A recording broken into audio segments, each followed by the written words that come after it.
ಶ್ರೀ ಗುರುಭ್ಯೋ ನಮಃ. ಹರಿ ಓಂ. ರಾಮಾನುಜದಯಾ ಪಾತ್ರಂ ಜ್ಞಾನ ವೈರಾಗ್ಯಭೂಷಣಂ ಶ್ರೀಮದ್ ವೆಂಕಟನಾಥಾರ್ಯಂ ವಂದೇ ವೇದಾಂತದೇಶಿಕಂ. ನಾನು ವಸುಧಾ. ಎಲ್ಲರಿಗೂ ನಮಸ್ಕಾರ. ಶ್ರೀ ಪಾದುಕಾ ಸಹಸ್ರ ಪದ್ಯ 40 ಪ್ರಭಾವ ಪದ್ಧತಿ. ಪದ್ಯ ಹೀಗಿದೆ.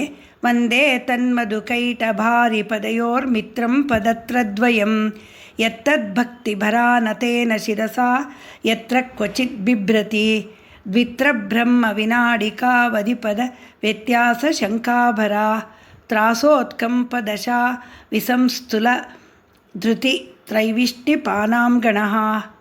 ಮಧು ಮತ್ತು ಕೈಟಭ ಎಂಬ ಇಬ್ಬರು ಅಸುರರನ್ನು ಕೊಂದ ದಿವ್ಯಪಾದಗಳಿಗೆ ಸ್ನೇಹಿತೆಯಾದ ಪಾದುಕೆಯೇ, ನಿನ್ನನ್ನು ವಂದಿಸುತ್ತೇನೆ. ಯಾರಾದರೂ ಭಕ್ತರೊಬ್ಬರು ಭಕ್ತಿಯ ಭಾರದಿಂದ ನತಮಸ್ತಕರಾಗಿ ಶಟಾರಿಯನ್ನು ತಲೆಯ ಮೇಲೆ ಹೊತ್ತಿರುವ ಸಮಯದಲ್ಲಿ ದೇವತೆಗಳ ಸಮೂಹವು ಬ್ರಹ್ಮನ 2-3 ಗಳಿಗೆಗಳ ಹೆಚ್ಚು ಕಡಿಮೆಗೆ ಹೆದರಿ ಸಂದೇಹದಿಂದ ನಡುಗುತ್ತಿರುವ ವೇಳೆಯಲ್ಲಿ ನೀನು ಮಾತ್ರ ಧೈರ್ಯದಿಂದ ಕೂಡಿರುವೆಯೋ, ನಿನಗೆ ನಮಿಸುತ್ತೇನೆ ಎಂದಿದ್ದಾರೆ. ಇಲ್ಲಿ ವೇದಾಂತ ದೇಶಿಕರು ಶ್ರೀಮನ್ನಾರಾಯಣನು ಚಮತ್ಕಾರದಿಂದ ವೇದಗಳನ್ನು ಕದ್ದೊಯ್ದ ಮಧು ಕೈಟಭರನ್ನು ಕೊಂದ ಕಥೆಯನ್ನು ಜ್ಞಾಪಿಸಿಕೊಂಡಿದ್ದಾರೆ. ಅಷ್ಟೇ ಅಲ್ಲ, ಈಗಿನಿಂದ 700 ವರ್ಷಗಳ ಹಿಂದೆಯೇ ಹುಟ್ಟಿದ ಇವರು ಗಣಿತ ಮತ್ತು ಜ್ಯೋತಿಷ್ ವಿಜ್ಞಾನದಲ್ಲಿ ಪರಿಣಿತರಾಗಿ ತಮ್ಮ ಈ ಶ್ಲೋಕದಲ್ಲಿ ಇತ್ತೀಚೆಗೆ ಪಾಶ್ಚಾತ್ಯ ದೇಶದ ಐನ್ಸ್ಟೈನರು ಪ್ರತಿಪಾದಿಸಿರುವ E=mc² ಎಂಬ ಥಿಯರಿ ಆಫ್ ರಿಲೇಟಿವಿಟಿಯನ್ನು ಕುರಿತು ಪ್ರಸ್ತಾಪ ಮಾಡಿದ್ದಾರೆ. ಶ್ರೀಮನ್ನಾರಾಯಣನು ಚತುರ್ಮುಖ ಬ್ರಹ್ಮನಿಗೆ ಜಗತ್ತಿನ ಸೃಷ್ಟಿ ಕಾರ್ಯವನ್ನು ಒಪ್ಪಿಸಿದ ಸಮಯದಲ್ಲಿ ಶ್ರೀಮನ್ನಾರಾಯಣನ ಕಿವಿಗಳಿಂದ ಹುಟ್ಟಿದ ಮಧು ಮತ್ತು ಕೈಟಭರೆಂಬ ರಾಕ್ಷಸರು ಬ್ರಹ್ಮನಿಂದ ವೇದಗಳನ್ನು ಕದ್ದುಕೊಂಡು ಹೋಗುತ್ತಾರೆ. ಆಗ ಅವರು ಅಕಸ್ಮಾತ್ತಾಗಿ ದುರ್ಗೆಯ ಬೀಜಾಕ್ಷರಗಳನ್ನು ತಿಳಿದುಕೊಳ್ಳುತ್ತಾರೆ. ಸಾವಿರಾರು ವರ್ಷ ಅವಳನ್ನು ಕುರಿತು ತಪಸ್ಸು ಮಾಡುತ್ತಾರೆ.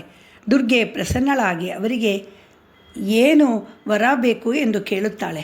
ನಾವು ನಿರ್ಧಾರ ಮಾಡುವವರೆಗೆ ನಮಗೆ ಸಾವು ಬರಬಾರದು ಎಂದು ಕೇಳುತ್ತಾರೆ ಅವರುಗಳು. ಆಗ ದುರ್ಗೆಯು, ನೀವಾಗೆ ಬಯಸುವ ತನಕ ನಿಮಗೆ ಸಾವು ಬರುವುದಿಲ್ಲ, ನೀವು ಬಹಳ ಶಕ್ತಿಶಾಲಿಗಳಾಗಿರುತ್ತೀರಾ, ಅಸುರರು ಸುರರು ಯಾರೂ ನಿಮ್ಮನ್ನು ಸಾಯಿಸಲಾರರು ಎಂದು ವರ ನೀಡುತ್ತಾಳೆ. ಹೀಗೆ ಶಕ್ತಿವಂತರಾದ ಮಧುಕೈಟಭರು ದುಷ್ಟರಾಗಿ ವೇದಗಳನ್ನು ಅಪಹರಿಸುತ್ತಾರೆ. ಆದ್ದರಿಂದ ಬ್ರಹ್ಮನ ಸೃಷ್ಟಿ ಕಾರ್ಯಕ್ಕೆ ಅಡಚಣೆ ಉಂಟಾಗುತ್ತದೆ. ಆಗ ಶ್ರೀ ಮಹಾವಿಷ್ಣುವಿನ ಮೊರೆ ಹೋಗುತ್ತಾನೆ ಬ್ರಹ್ಮ. ಶ್ರೀ ಮಹಾವಿಷ್ಣು ಎಷ್ಟು ಸಹಸ್ರ ವರ್ಷಗಳು ಯುದ್ಧ ಮಾಡಿದರೂ ಮಧುಕೈಟಭರು ಸೋಲುವುದಿಲ್ಲ. ಆಗ ಶ್ರೀ ಮಹಾವಿಷ್ಣುವು ಅವರನ್ನು ಹೊಗಳಲು ಶುರು ಮಾಡುತ್ತಾನೆ. ಹೊಗಳಿಕೆಯಿಂದ ಉಬ್ಬಿ ಹೋದವರು ಶ್ರೀ ಮಹಾವಿಷ್ಣುವನ್ನೇ ನಿನಗೇನು ವರ ಬೇಕು ಎಂದು ಕೇಳುತ್ತಾರೆ.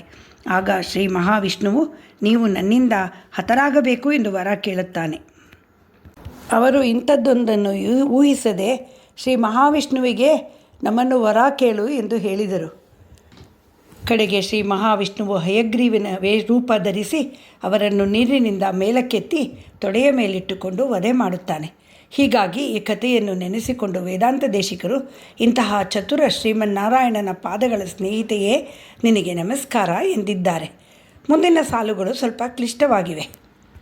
ಶ್ರೀಮನ್ನಾರಾಯಣನೊಬ್ಬನೇ ಅನಂತ, ಆದಿ ಅಂತ್ಯಗಳಿಲ್ಲದವನು. ಅವನೇ ಪರತತ್ವ, ಪರಬ್ರಹ್ಮ, ಪರಮನು. ಅವನಿಗಿಂತ ಮೇಲ್ಪಟ್ಟವರು ಯಾರೂ ಇಲ್ಲ. ಅದಕ್ಕೆ ಆಂಡಾಳ್ ತನ್ನ ತಿರುಪ್ಪಾವೈನಲ್ಲಿ ಪರಮನಡಿ ಪಾಡಿ ಎಂದಿದ್ದಾಳೆ. ಮಹಾಚತುರನು ಎಂದು ಮಾಯನೇ ಎಂದು ಕರೆದಿದ್ದಾಳೆ. ಪುರುಷ ಸೂಕ್ತದಲ್ಲಿ ಅವನ ಆವಾಸ ಸ್ಥಾನವಾದ ವೈಕುಂಠವನ್ನು ಅತ್ಯಧಿಷ್ಠ ದಶಾಂಗುಲಂ ಎಂದಿದ್ದಾರೆ. ಅಂದರೆ ಗುರುತ್ವಾಕರ್ಷಣೆಯ ಪರಿಧಿಯಲ್ಲಿರುವ ಬ್ರಹ್ಮಲೋಕಕ್ಕಿಂತಲೂ 10 ಅಂಗುಲ ದೂರದಲ್ಲಿದೆ ವೈಕುಂಠ ಎಂದು ವರ್ಣಿಸಿದ್ದಾರೆ. ಗುರುತ್ವಾಕರ್ಷಣ ಶಕ್ತಿಯಿಂದ ದೂರ ಇದೆ ಎಂದು. ಆದುದರಿಂದಲೇ ಅಲ್ಲಿಗೆ ಹೋಗಿ ಸೇರಿದವರಿಗೆ ಜನನ ಮರಣಗಳೆಂಬುದು ಇಲ್ಲ. ಒಮ್ಮೆ ಹೋದವರು ತಿರುಗಿ ಬರುವ ಪ್ರಶ್ನೆಯೇ ಇಲ್ಲ. 14 ಲೋಕಗಳ ಕಾಲಮಾನ ಬೇರೆ ಬೇರೆ. ಭೂಮಿಗೆ 365 ದಿನ ರಾತ್ರಿಗಳಿಗೆ 1 ವರ್ಷವಾದರೆ, ಅದರಿಂದ ಮೇಲಿರುವ ಸ್ವರ್ಗಲೋಕದಲ್ಲಿ ನಮ್ಮ 1 ವರ್ಷದ ಅವಧಿ ದೇವತೆಗಳಿಗೆ 1 ದಿನದ ಅವಧಿ. ನಮ್ಮ ಧನುರ್ಮಾಸ ಅವರಿಗೆ ಆ ದಿನದ ಬೆಳಗಿನ ಜಾವ. ದೇವತೆಗಳು ಭಗವಂತನಿಗೆ ಪೂಜೆ ಸಲ್ಲಿಸುವ ಸಮಯ. ವೈಕುಂಠದಿಂದ ಈಚೆಗೆ ಬ್ರಹ್ಮಲೋಕ. ಇಂದ್ರಾದಿ ದೇವತೆಗಳು, ಬ್ರಹ್ಮನು ಎಲ್ಲರೂ ಕಾಲಕ್ಕೆ ಒಳಪಟ್ಟವರೇ. ಬ್ರಹ್ಮನ ಅಧಿಕಾರದ ಅವಧಿ ಬ್ರಹ್ಮಲೋಕದ 100 ವರ್ಷ ಎಂದು ಹೇಳುತ್ತಾರೆ. ನಂತರ ಆ ಬ್ರಹ್ಮ ಸಾಯುತ್ತಾನೆ, ಮತ್ತೊಬ್ಬ ಬ್ರಹ್ಮ ಅಧಿಕಾರಕ್ಕೆ ಬರುತ್ತಾನೆ. ಈಗಿನ ಬ್ರಹ್ಮನಿಗೆ 51 ವಯಸ್ಸು ಎಂದು ಹೇಳುತ್ತಾರೆ. ನಮ್ಮ ಭೂಮಿಯ ಲೆಕ್ಕಾಚಾರದ ಪ್ರಕಾರ ಒಟ್ಟು 4 ಯುಗಗಳಿವೆ. ಕಲಿಯುಗ, ದ್ವಾಪರಯುಗ, ತ್ರೇತಾಯುಗ, ಸತ್ಯಯುಗ. ಈ 4 ಯುಗಗಳು ಸೇರಿದರೆ ಒಂದು ಚತುರ್ಯುಗ. ಭೂಮಿಯ 1,000 ಚತುರ್ಯುಗಗಳು ಬ್ರಹ್ಮನ 1 ಹಗಲು, ಮತ್ತೆ 1,000 ಚತುರ್ಯುಗಗಳು ಬ್ರಹ್ಮನ 1 ರಾತ್ರಿ. ಲೆಕ್ಕಾಚಾರ ಹೀಗಿದೆ ನೋಡಿ. 24 ಗಂಟೆಗಳಿಗೆ ನಮ್ಮ 1 ದಿನ, 365 ದಿನಗಳಿಗೆ ನಮ್ಮ 1 ವರ್ಷ, ನಮ್ಮ 4,32,000 ವರ್ಷಗಳಿಗೆ 1 ಕಲಿಯುಗ, ಅದರ 2ರಷ್ಟು ಅಂದರೆ 8,64,000 ವರ್ಷಗಳು ದ್ವಾಪರಯುಗ, ಅದರ 3ರಷ್ಟು ಅಂದರೆ 12,96,000 ವರ್ಷಗಳು ತ್ರೇತಾಯುಗ, ಅದರ ಕಲಿಯುಗದ 4ರಷ್ಟು ಅಂದರೆ 17,28,000 ವರ್ಷಗಳು ಸತ್ಯಯುಗ. ಅಂದರೆ 4 ಚತುರ್ಯುಗಗಳು ಸೇರಿ 43,20,000 ವರ್ಷಗಳು. ಇಂತಹ 71 ಚತುರ್ಯುಗಗಳು 1 ಮನ್ವಂತರ, 14 ಮನ್ವಂತರಗಳು 1 ಕಲ್ಪ, 1 ಕಲ್ಪ ಬ್ರಹ್ಮಲೋಕದ 1 ದಿನ. ಬ್ರಹ್ಮನ ಜೀವಿತಾವಧಿ ಸತ್ಯಲೋಕದ 100 ವರ್ಷಗಳು, ಅಂದರೆ 36,000 ಕಲ್ಪಗಳು ಹೇಳುತ್ತಾರೆ ನಮ್ಮ ಪುರಾಣಗಳಲ್ಲಿ.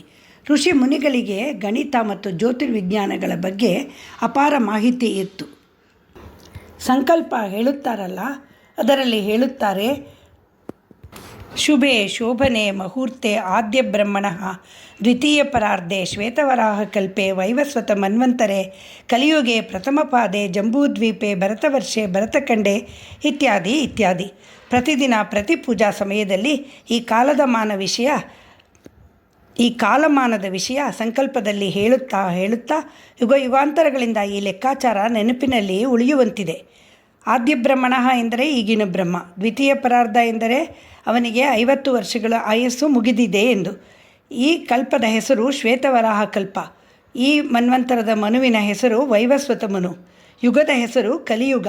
ಈಗ ಕಲಿಯುಗ ಬಂದು 5,000 ವರ್ಷಗಳಾಗಿವೆ.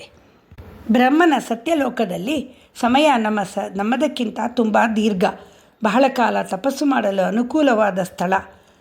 ಅಲ್ಲಿನವರಿಗೆ ಆಯಸ್ಸು 100 ವರ್ಷ ಎಂದರೂ ನಮ್ಮ 40 ಶತಕೋಟಿ ವರ್ಷಗಳು. ಇದನ್ನೇ Einstein theory of relativity E=mc² ಎಂದದ್ದು.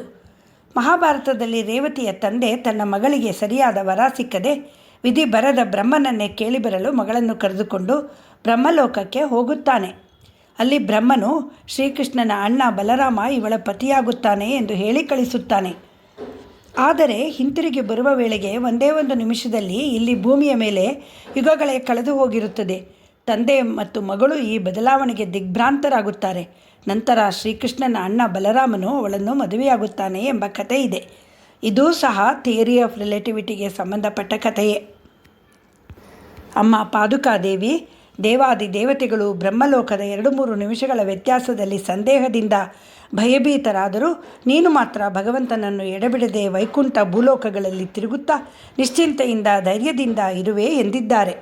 ಮಹಾಮೇಧಾವಿಗಳಾಗಿದ್ದ Shri ವೇದಾಂತ ದೇಶಿಕರು ರಚಿಸಿದ 1008 ಪದ್ಯಗಳನ್ನು ನಾವು ಒಂದೊಂದಾಗಿ ಅನುಸಂಧಾನ ಮಾಡುತ್ತಾ ಇದ್ದೇವೆ.